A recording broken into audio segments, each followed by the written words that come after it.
Alors ce matin, je vais vous parler d'un sujet que vous allez apprécier, je suis convaincu. Et puis ça va parler à deux catégories de gens. Alors je ne savais pas à quel public j'aurais affaire ce matin. Et si vous êtes des visiteurs et que vous connaissez le Seigneur, gloire à Dieu. Amen. Si vous ne le connaissez pas encore, eh bien vous allez entendre ce que vous devez entendre. Parce que vous allez devoir prendre une décision. Une décision dès ce matin. Ne pas remettre au lendemain ce que nous pouvons faire le jour même.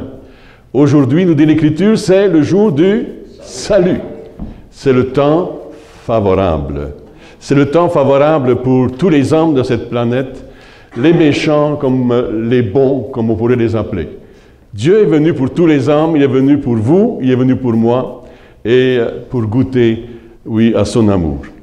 Le texte que j'ai trouvé pour vous ce matin se trouve dans Malachie, chapitre 4, et à partir du premier verset. C'est le dernier chapitre du livre de prophète Malachie.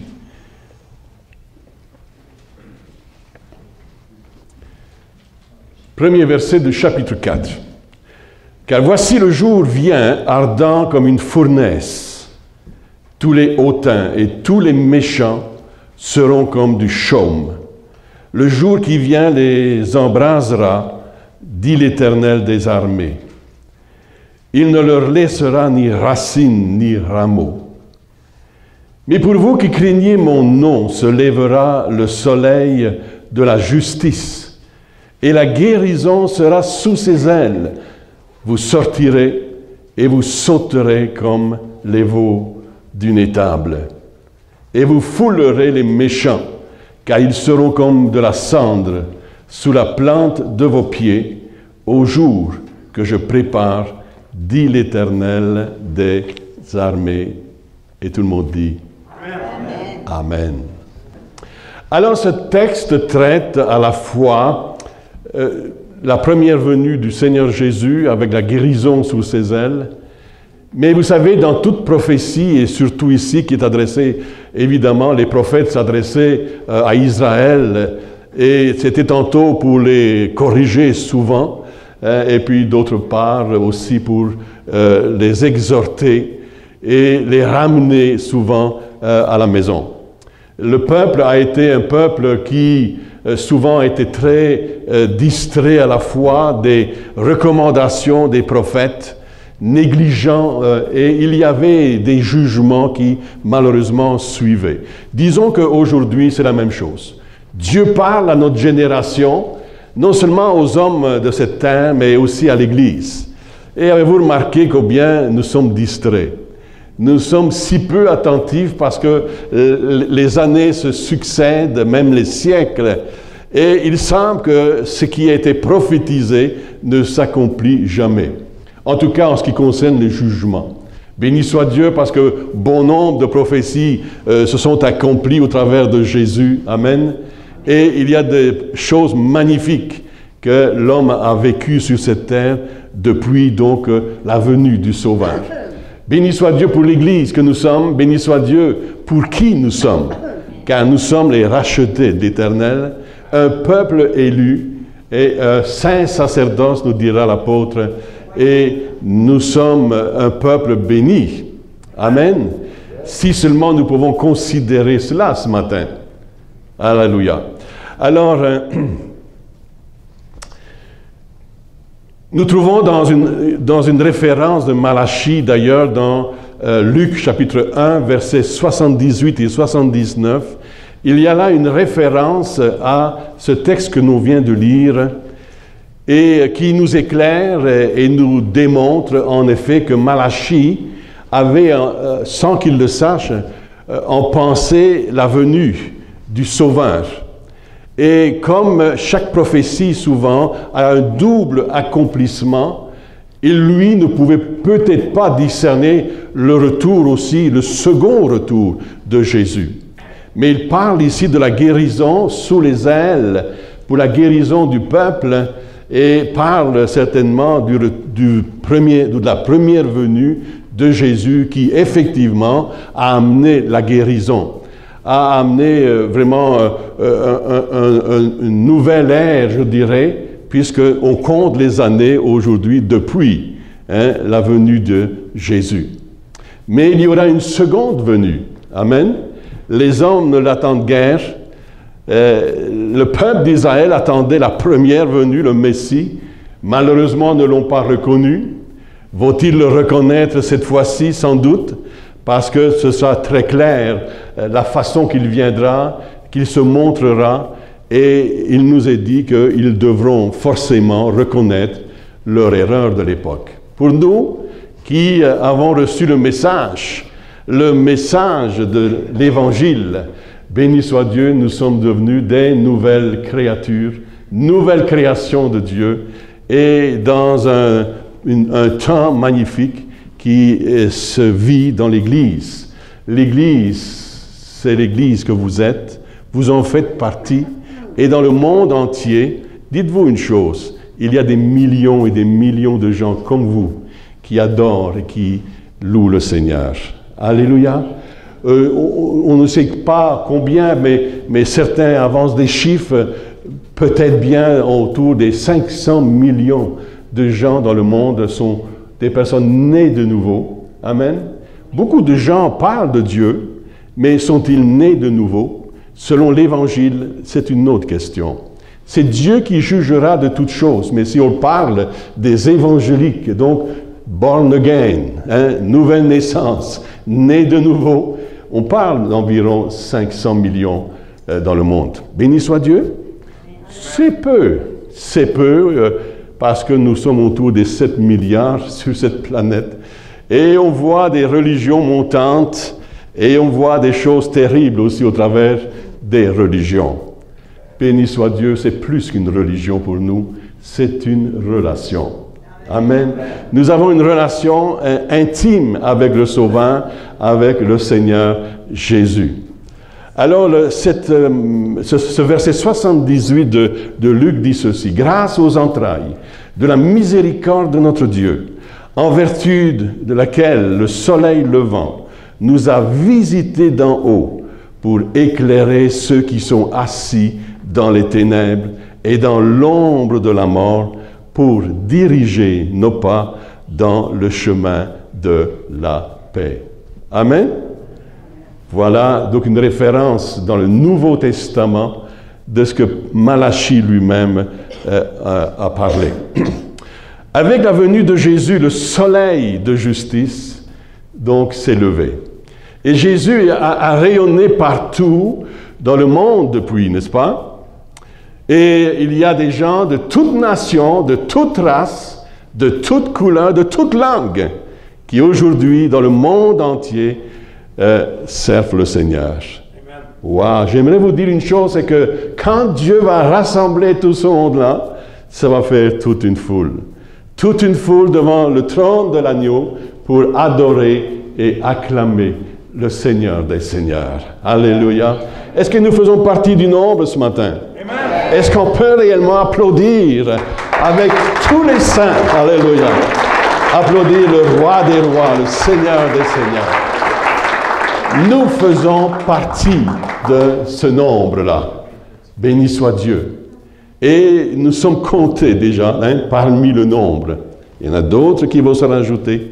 Et nous ne connaissons pas le nombre sinon que Dieu lui-même. Béni soit Dieu. Jésus donc a rayonné dans le monde entier jusqu'à aujourd'hui. Et un jour, le soleil de justice, va atteindre son paroxysme. Amen. Et Jésus apparaîtra dans la gloire et notre guérison sera complète. Car je crois que nous connaissons en partie. Amen. Nous connaissons en partie et la guérison, je dirais aussi, est en partie. Non pas notre salut, parce que nous sommes sauvés par grâce. Amen. Quoique l'Évangile, la parole de Dieu nous dise que nous devons travailler à notre salut. Amen. Avec quoi? Avec tremblement. C'est-à-dire que chaque jour, il faut être prêt, n'est-ce pas? Il faut se sanctifier. Et mais béni soit Dieu parce que le salut, cependant, nous est acquis par le sang de Christ. Nous devons veiller, prier et juste être prêts pour son retour. Il y a un tsar de Russie, son nom c'est Pierre le Grand, au XVIIe siècle. Je lis, vivait dans un palais rempli d'œuvres, d'art, esquisses. Pourtant, chaque fois qu'il voyait le lever du soleil, il se demandait pourquoi beaucoup ne se réveillaient pas assez tôt pour voir l'une des choses les plus glorieuses de l'univers, un lever de soleil. Il dira, l'homme ne peut nier que les couleurs dynamiques et la grandeur d'un lever de soleil est le plus étonnant que tout ce que l'homme peut mettre sur une toile. Alors, c'était plein de toiles dans son palais, mais il dit, il n'y a rien de plus grand. Rien de plus grand de ce qu'on pourrait mettre sur une toile, un lever du soleil. C'est majestueux. Devant ma fenêtre, quand je me lève, je regarde, et lorsque le soleil se lève, il se lève juste sur ma gauche, et au travers des branches des arbres, et puis il s'élève. Alléluia!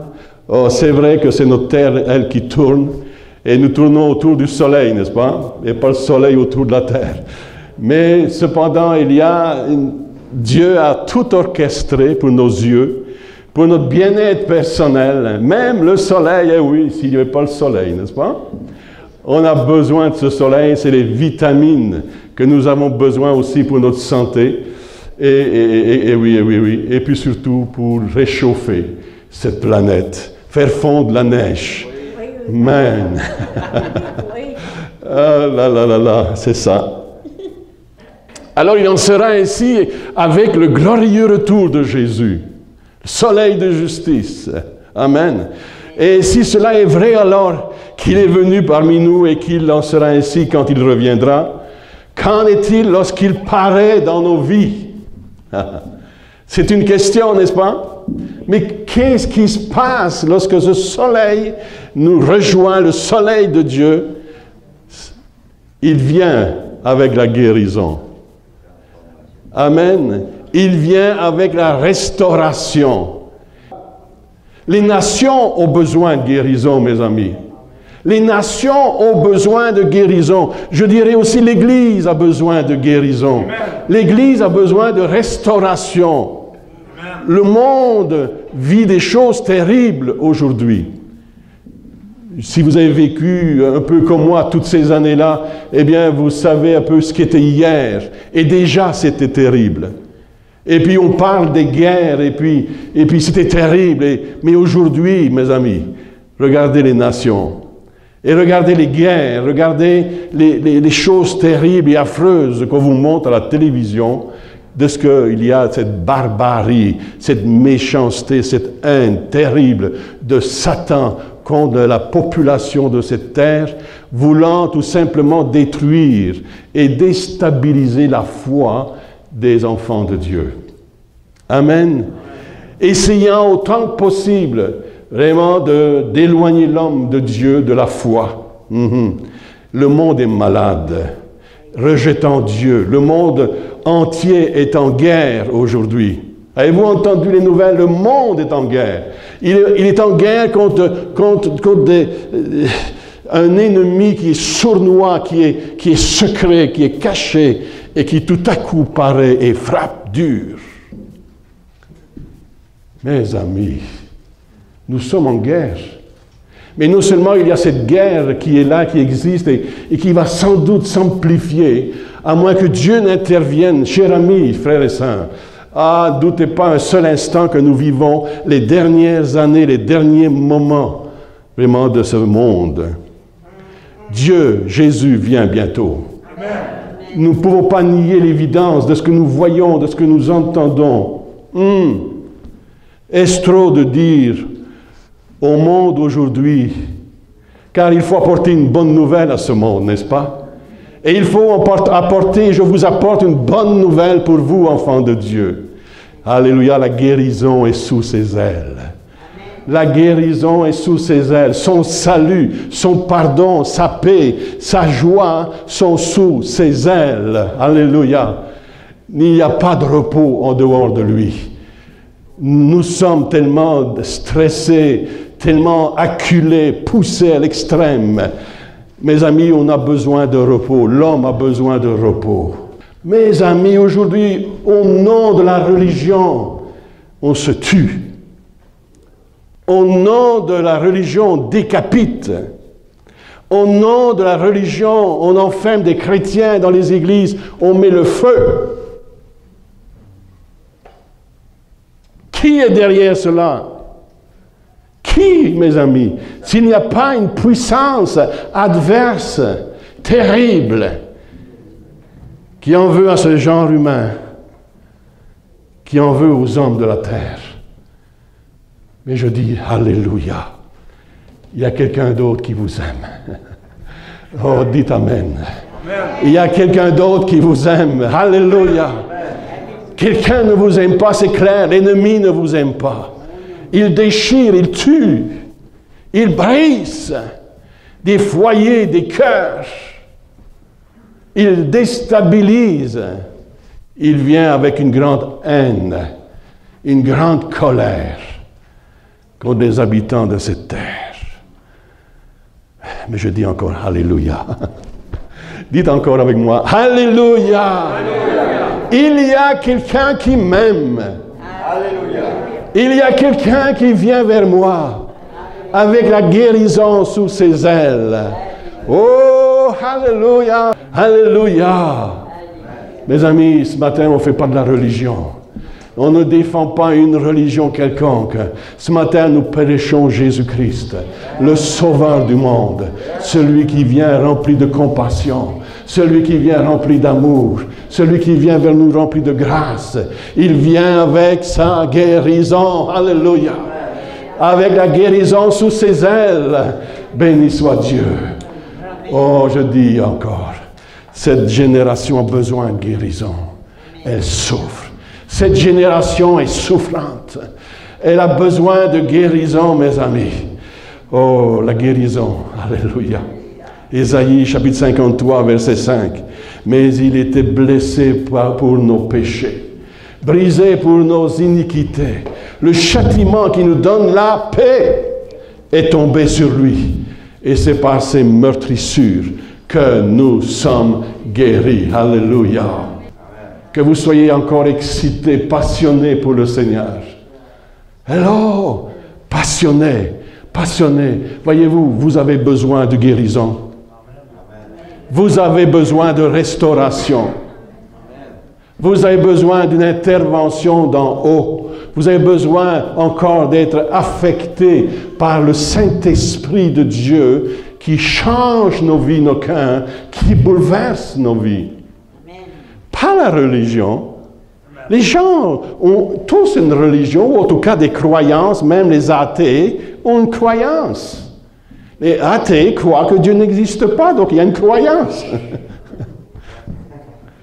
Amen? Oui. Mais il existe, Dieu existe. Heureusement. Et c'est lui qui a créé le ciel, la terre, les astres, le soleil. Alléluia.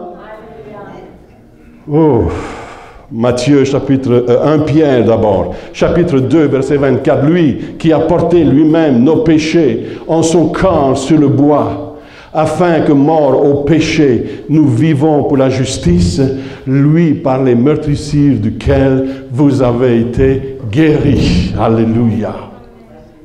La guérison. Il est venu avec la guérison sous ses ailes. Matthieu 8, verset 16-17, le soir, on amena auprès de Jésus plusieurs démoniaques qui chassa les esprits par sa parole. Il chassa, les esprits par sa parole et il guérit toutes les maladies. Amen. Tous les malades.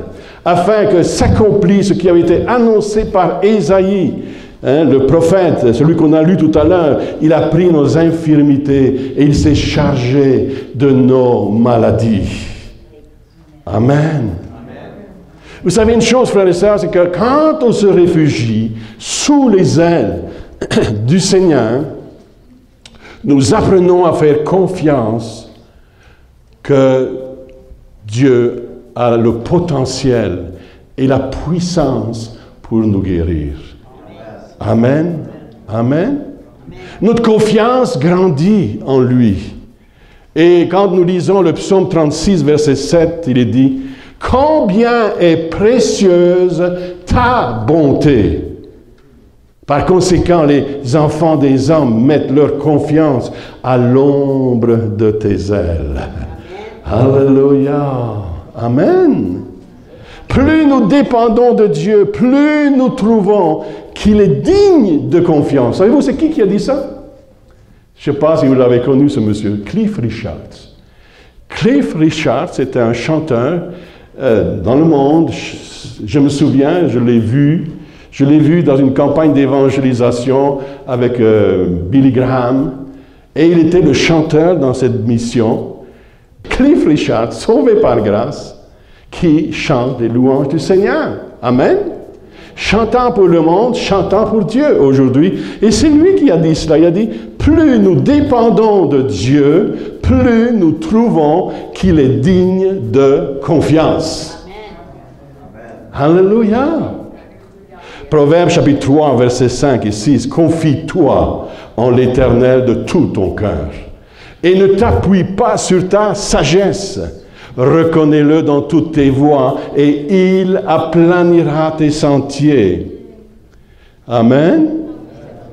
Sous ses ailes est un lieu où Dieu est notre aide et un lieu de réjouissance.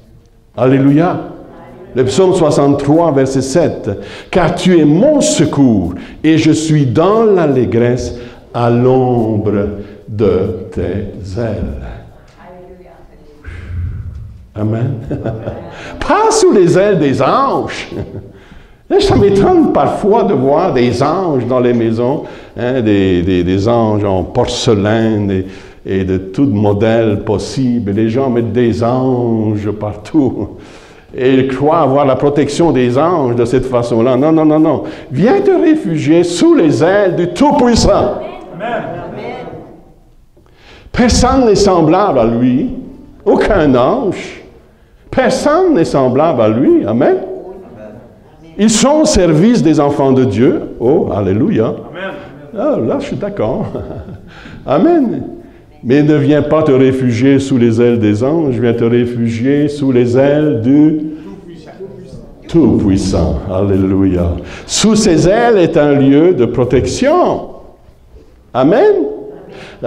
Psaume 91, verset 4. Je vous donne des versets parce que c'est biblique ce que je vous dis. Il te couvrira de ses plumes. Amen. Et tu trouveras un refuge sous ses ailes. Sa fidélité est un bouclier et une cuirasse.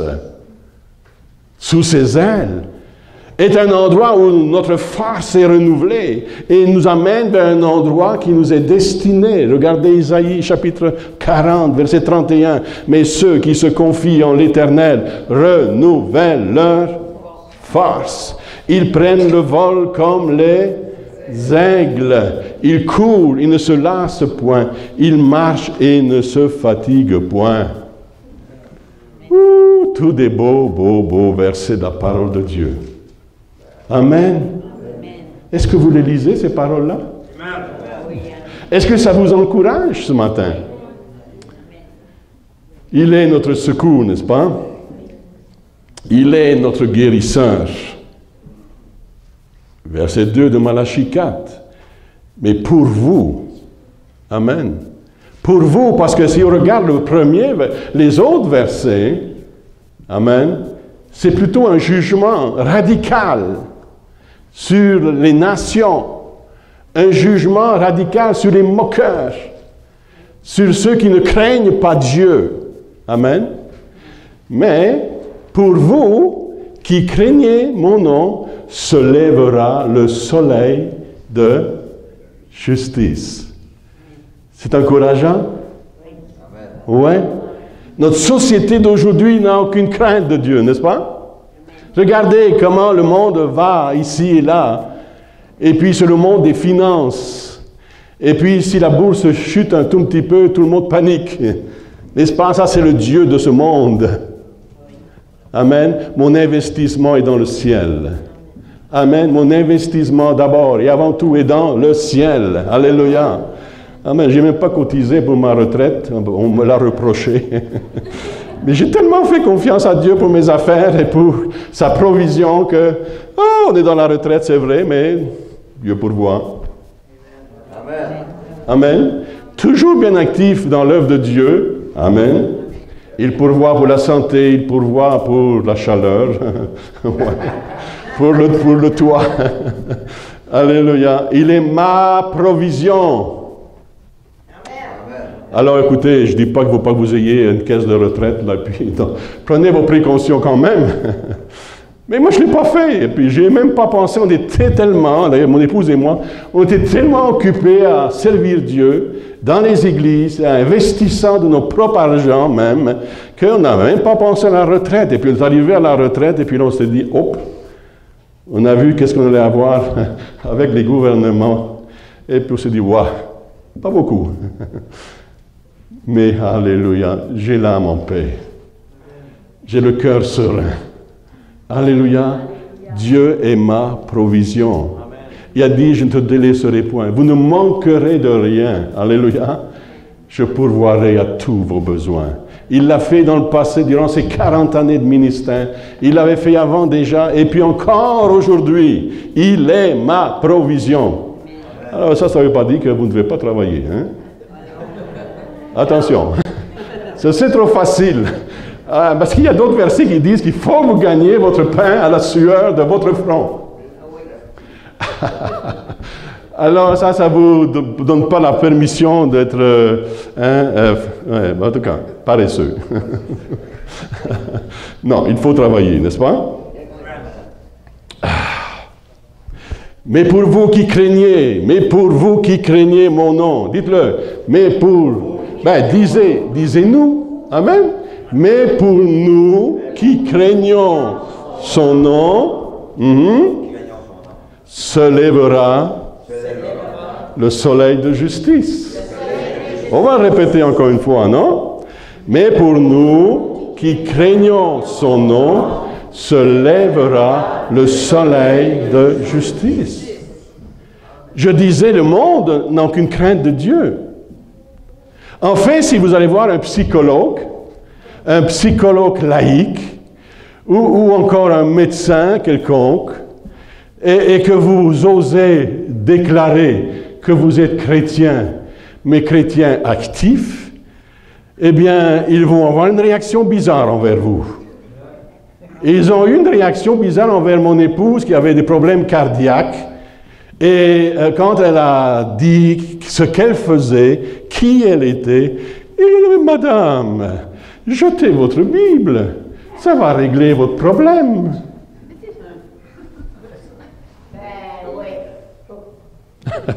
Ça, c'est nos psychologues païens. Ça, c'est la médecine païenne. Il y a heureusement la médecine chrétienne parce qu'il y a des chrétiens parmi les médecins. Alléluia. Et béni soit Dieu pour ces gens qui peuvent composer avec la médecine traditionnelle et puis la foi chrétienne. Et ils vont même vous encourager, n'est-ce pas, à prier, chercher Dieu. Et pour certains, ils reconnaîtront au travers des miracles que vous pouvez vivre que Dieu est intervenu. Amen. Alléluia. Et pour mon épouse, Dieu est intervenu. Elle avait un problème cardiaque. Et puis, ce n'est pas les âmes qui l'ont guéri. Et ce n'était pas certainement ce médecin. Mais elle a cru en Dieu. Amen. Et alors que nous étions dans une rencontre de pasteurs dans une ville, Saint-Jérôme, et beaucoup de pasteurs qui étaient là, à un certain moment, un homme de Dieu s'est levé et il a parlé au nom du Seigneur. Et il a dit, voici, tu as un cœur. Oui, tu as un cœur de chair. Et c'est pas lui c'est lui qui a le problème. Tu as surtout un cœur de la foi en Dieu. Et au travers de ses paroles et ses propos, il disait, voici, je vais restaurer ce cœur. Amen. Je vais restaurer ce cœur. Et béni soit Dieu, à un certain moment, mon épouse a eu une vision, voyant deux mains venir vers elle. Ces mains ont pénétré sa poitrine, est allée chercher le cœur qui était malade, alléluia, et a commencé à travailler ce cœur. Waouh! C'était en vision. Mais elle ressentait ce que Jésus était en train de faire en elle. Et le Seigneur était en train de la guérir, tout simplement, et de guérir ce cœur. Et ensuite, ses mains se sont retirées de la poitrine. Et là, elle me dit, OK, je suis guéri. Je dis, non, pas comme ça. Oui, je suis guéri. Elle dit, je vais te le montrer, je vais monter les escaliers, les 2-3 étages. Je vais monter l'escalier en courant. Alors, elle est montée. Moi, je pense que je suis monté à l'ascenseur, je ne sais pas, je me souviens. Je pense que moi, j'ai pris l'ascenseur et mon épouse est arrivée guérie par la foi. Alléluia. Mais la médecine avait dit, jette ta Bible. Faites jamais cela. Jamais, jamais, jamais. Amen. Le Seigneur est venu vers mon épouse. Il avait la guérison sous ses ailes. Alléluia. Amen. La crainte est dans le fond quelque chose de positif. Amen. La crainte de Dieu est positive. Parce qu'elle nous amène un réconfort, elle nous amène la paix, elle nous amène la joie, elle nous amène la guérison. La crainte de Dieu encourage au respect. Je respecte Dieu. Alléluia. Parce que je sais qui il est.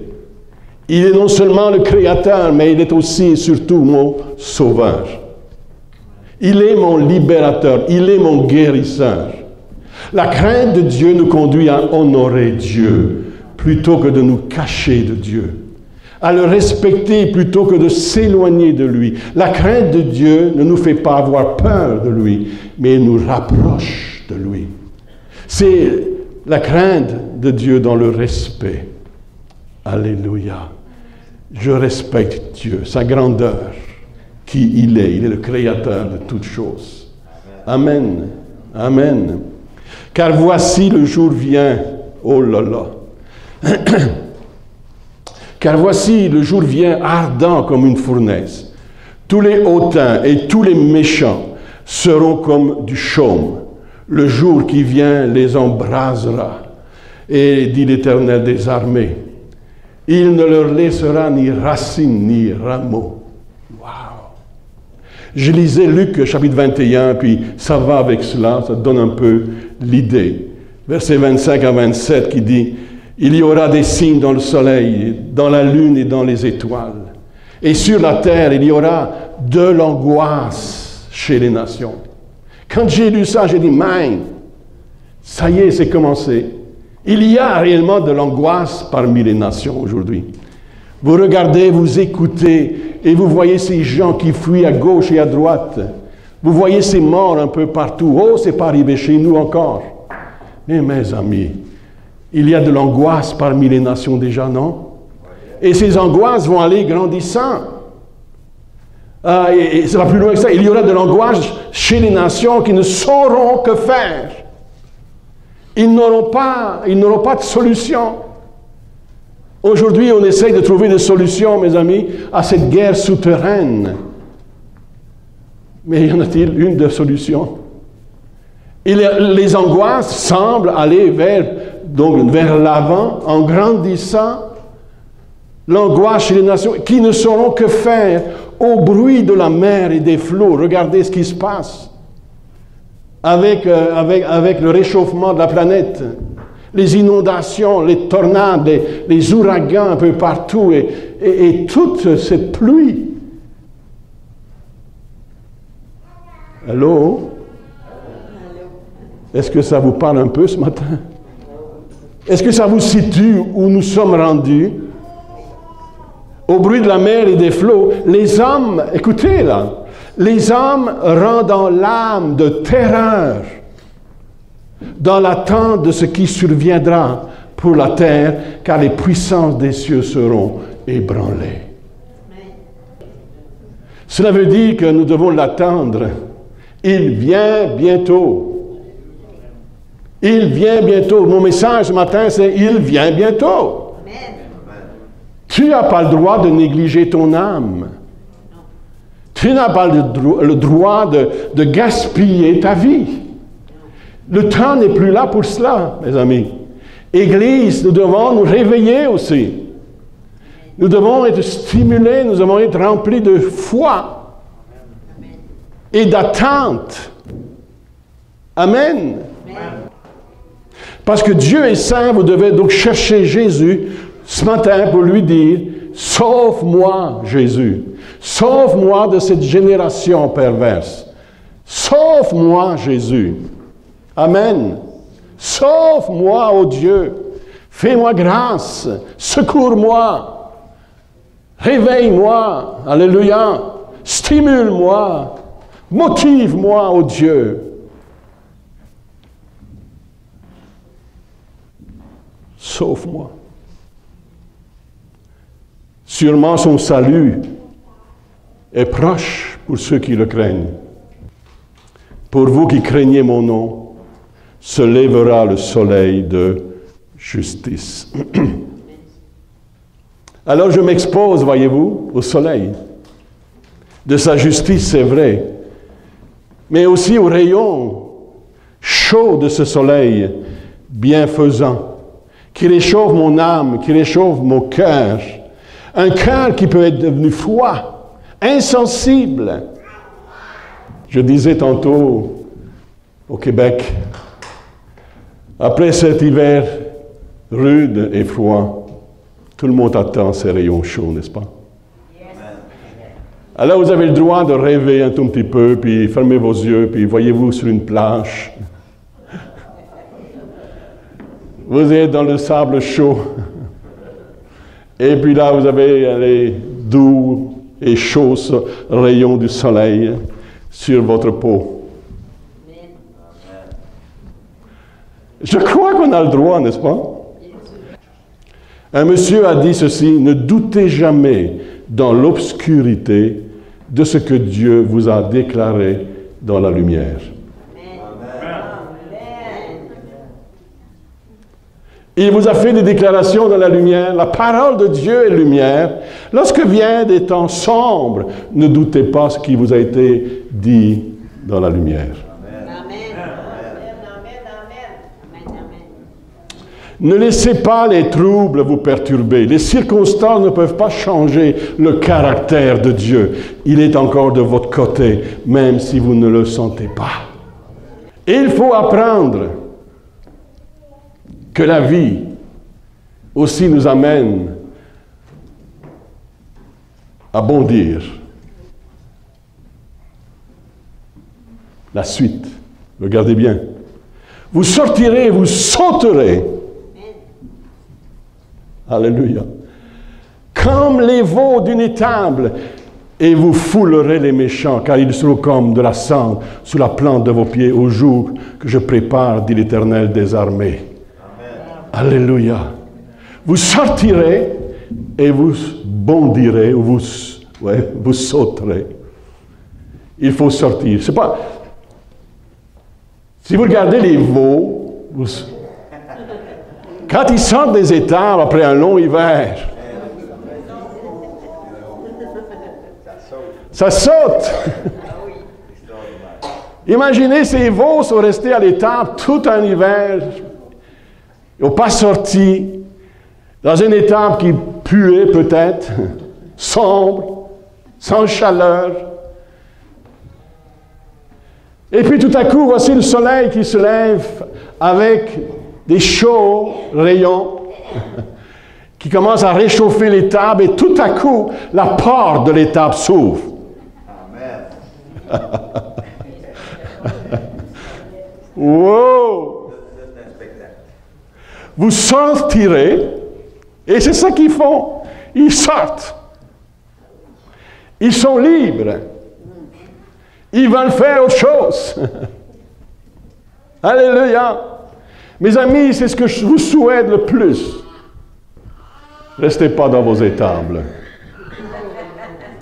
Ça pue.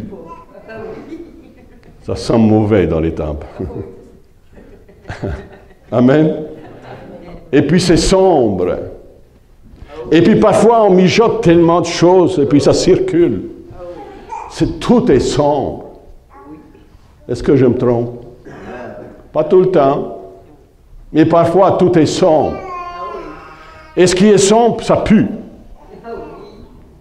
Ça vous donne aucun goût même de vivre, d'exister.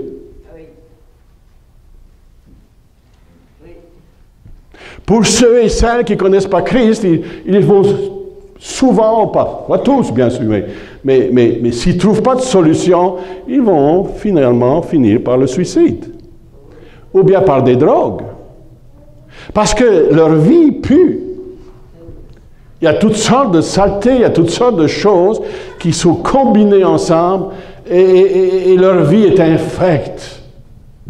Il peut y avoir une apparence extérieure, mais tout de l'intérieur est sale. Renfermé dans la puanteur du mal, du péché, de l'échec, de l'angoisse, de la désillusion. Est-ce que j'ai raison? C'était mon cas. Et le soleil de justice est venu. Alléluia. Et il m'a sauvé. Sa lumière est venue dans les ténèbres. Béni soit Dieu. Et il m'a sauvé. Il m'a sorti de mon étable. Amen. Oh, deux verbes importants. Vous sortirez, première chose. Reste pas dans ton étable. Vous devez sortir. C'est le temps. Dieu vous ouvre la porte.